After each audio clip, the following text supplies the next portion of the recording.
नमस्कार, नमस्कार, नमस्कार दोस्तों। मैं Nikhilesh Jain Hindi ChessBase India channel पर आप सभी का हार्दिक अभिनंदन करता हूं। दोस्तों टाटा स्टील मास्टर्स में कल रात 7वां राउंड खेला गया और काफ़ी कुछ हुआ।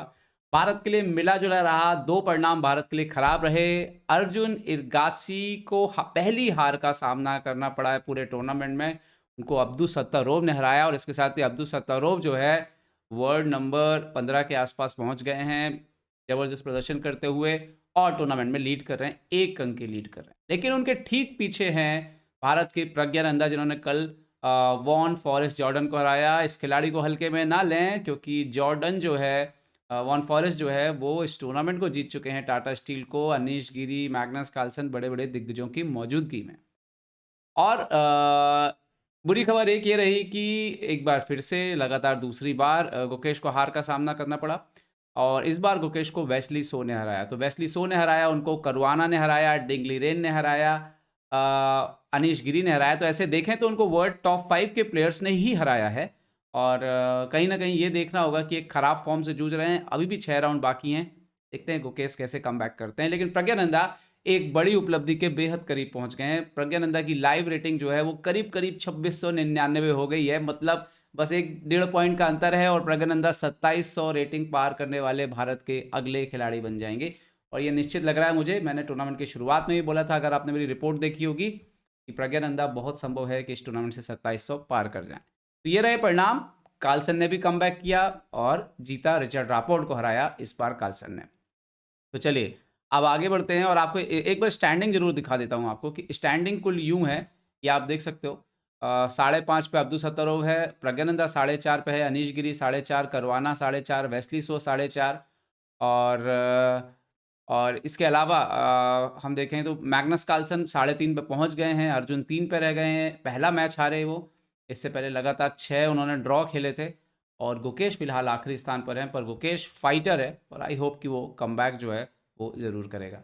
तो चलिए देख लेते हैं मुकाबला जल्दी से। प्रज्ञानंदा ने क्या किया? प्रज्ञानंदा सफ़ेद मोरों से खेल रहे थे। D4 से शुरुआत हुई, D4, D5, C4, C6, यहाँ पर स्लाव ओपनिंग हुई, night F3, night F6, E3।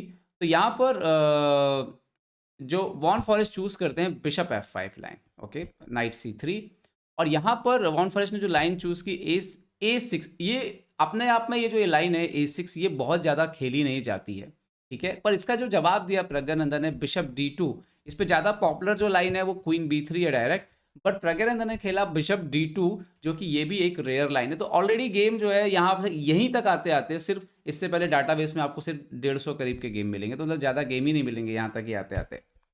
Okay, E6 किया यहाँ पर वॉन फॉरेस्ट ने। So now queen B3, B7 पर अटैक, आपका लाइट कलर का बिशप आउटसाइड है, तो ऑलमोस्ट फोर्स कर रहे हैं कि B5 करिए और B5 किया यहाँ पर। और यहाँ पर प्रज्ञानंदा की जो तैयारी थी, जो लाइन उन्होंने चूज़ की थी, वो थी C5, मतलब पोजीशन को क्लोज कर देना, ठीक है?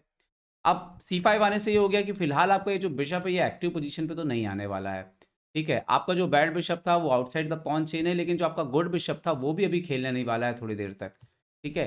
तो इन्होंने किया नाइट B7 कंटिन्यूअसली। तो यहाँ पे प्रज्ञानंदा गुड मूव खेलते हैं A4 और आइडिया ये है कि अगर अपोनेंट मारता है तो डेफ़िनेटली वो हमेशा के लिए एक वीकनेस जो है वो A6 पे तैयार कर ले रहा है और अगर वो नहीं मारता है तो इनके पास जो है वो मारने का थ्रेट है। ओके, आगे क्या हुआ देखते हैं। A4 और यहाँ पर जो जॉर्डन ने मूव खेला E5, ये एक नॉवेल्टी है। इससे पहले जो एक मैच ही खेला गया है उसमें बिशप E7 खेला गया था और तो यहाँ पे जैसे E5 इन्होंने खेला ये ऑलरेडी नॉवेल्टी थी और यहाँ पे प्रज्ञानंदा ने बड़ी एक इंटरेस्टिंग मूव खेली, क्वीन A3।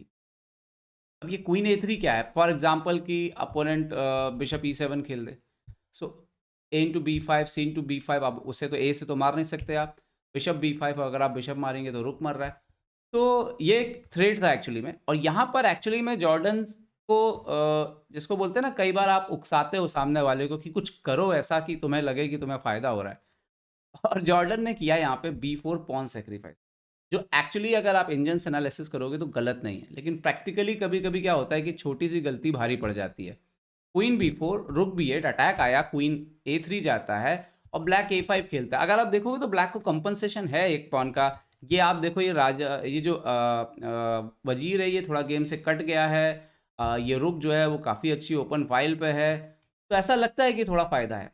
लेकिन अब यहाँ के बाद आने वाली जो चाल है वो देखिए, तो प्रज्ञानंदा ने क्या बोला कि जब क्या होता है कि जब आप पॉन अप हो और आपको थोड़ा सा पेसिव हो जाओ, तो सबसे पहले आपको क्या करना चाहिए कि जो मौर्य नहीं खेल रहे हैं उनको खिलाइए और अपने राजा को सुरक्षित कर लीजिए। तो प्रज्ञानंदा ने वही किया, बिशप E2 खेला यहाँ पर, बिशप E7 खेला यहाँ पर ब्लैक ने, कैसल किया और अब यहाँ पर प्रज्ञानंदा खेलते हैं रुक F D1। अच्छा, ये वो मोमेंट था जब पॉन फॉरेस्ट को रुक E8 खेलना चाहिए था और वेट करना चाहिए था, जरूरत टाइमली आपको इसको मारना होगा, पोजीशन को ओपन करना होगा, तब जाकर के आपको जो है, आपको जो थोड़े से स्क्वायर मिले हैं, जो फाइल मिली, उसका फायदा मिलेगा। अब प्रज्ञानंद यहाँ पर सामने वाले ने क्या किया, उन्होंने E4 खेल के पोजीशन को क्लोज कर दिया। अब ये जो थी, यही सबसे बड़ी उनकी मेरे ख्याल से, मतलब टेक्निकली देखें तो यही गलती साबित हुई। क्यों? एक तो सामने वाले पे आपका प्रेशर है क्योंकि आपके पीसेस ज़्यादा अच्छे, वो जैसे रुक B8 पे है, अपोनेंट का पीसेस नहीं खेल रहा है, लेकिन अपोनेंट पॉन अप है।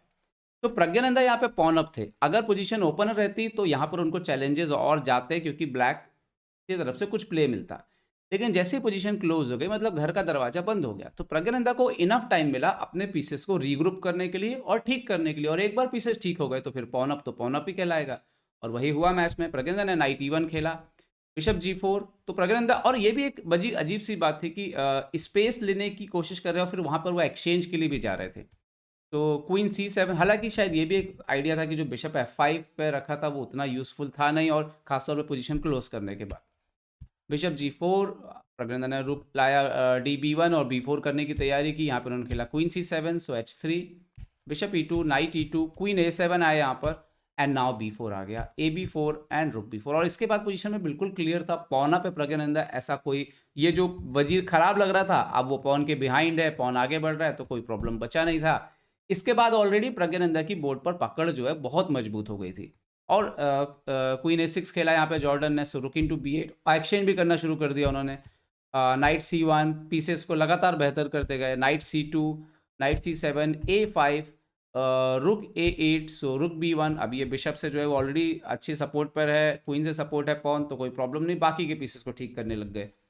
क्वीन C4 खेला यहाँ पर, तो क्वीन B3 ऑलमोस्ट फोर्स कर दिया एक्सचेंज करने के लिए, क्वीन B3, रुक B3, bishop D8, bishop E1, king F8। अच्छा, इसके बाद ये जरूर है कि जब आप विनिंग पोजीशन में आ जाते हैं थोड़ा वक्त लगता है आपको सही प्लान ढूंढने में, ताकि कोई गलती ना हो, कहीं से भी मैच स्लिप ना हो। प्रज्ञानंदा ने पहले खेला रुक, उन्होंने पहले क्वीन साइड से बराबर कोशिश की, रुक B7, king E8, night B4 गए, C6 पे अटैक किया। इन्होंने खेला यहाँ पर नाइट B8, सो खेला यहाँ पर F3। अच्छा, अभी तो आप देख सकते हो कि यहाँ पे आप मार नहीं सकते क्योंकि ये नाइट आपका मर जाएगा, तो इन्होंने किया EF3, GF3। अभी ऐसा लग रहा था कि E4 से भी सेंटर भी आ जाएगा, और ये अगर पॉन स्ट्रक्चर टूटेगा तो एक और पास्ट पॉन कहीं ना कहीं से जो है वो निकल जाएगा। इन्होंने खेला king D7, so now night C2, king C8, तो रुक को पीछे आना पड़ा, रुक B1, night E6, king G2, F5 किया ताकि E4 ना आए, नाइट D3 पर F5 किया तो आपको E5 का जो है वो स्क्वायर देना पड़ा, किंग C7, H4। यहाँ पे प्रज्ञानंदा थोड़ी देर तक ढूंढ रहे थे एक्चुअली में सही प्लान क्या होगा, रुक A1, night D8, night C1, H6, F4, and then ये F4 वाला जो डिसीजन था उससे ये क्लियर हुआ कि अब आने वाले समय में प्रज्ञानंदा जो है यहाँ पे एक नाइट बिठा लेंगे, किंग यहाँ कहीं कहीं भी हो सकता है बाद में, एंड देन मे बी इस बिशप को कहीं पे मूव करेंगे और यहाँ भी स्विच कर सकते हैं। ये साफ स्पष्ट दिख रहा था F4 के बाद। H5 करके सामने वाले ने और बोल दिया कि हाँ भाई G5 स्क्वायर तुम्हारा, G7 बैकवर्ड पॉन है। किंग F3, यहाँ पर नाइट A6, सो नाइट D3, रुक B7, सो बिशप D2, नाइट A6, सो किंग E2, यहाँ पर bishop D8, and finally night E5 किया, किंग C7 गए यहाँ पे, तो ना नाइट B4। ये इंटरेस्टिंग मूव था काफ़ी, नाइट B4 वाला, क्योंकि एक्चुअली में प्रॉब्लम ये है कि इस पोजीशन पे अगर सोचें कि चलो मैं नाइट B4 वगैरह आप मार भी देते हैं, तो ये जो A वाला पॉन है ये आपको सब कुछ जो है वो वापस दिला देगा, और इसको एक्चुअली में नाइट से मारना ही पड़ेगा, क्योंकि रुक को आप कहीं भी मूव करोगे पॉन बढ़ेगा और उसके बाद एंट्री हो जाएगी यहाँ पर पीसेस की, और उसके बाद C6 का स्क्वायर भी जाएगा, ये भी ना भूलें।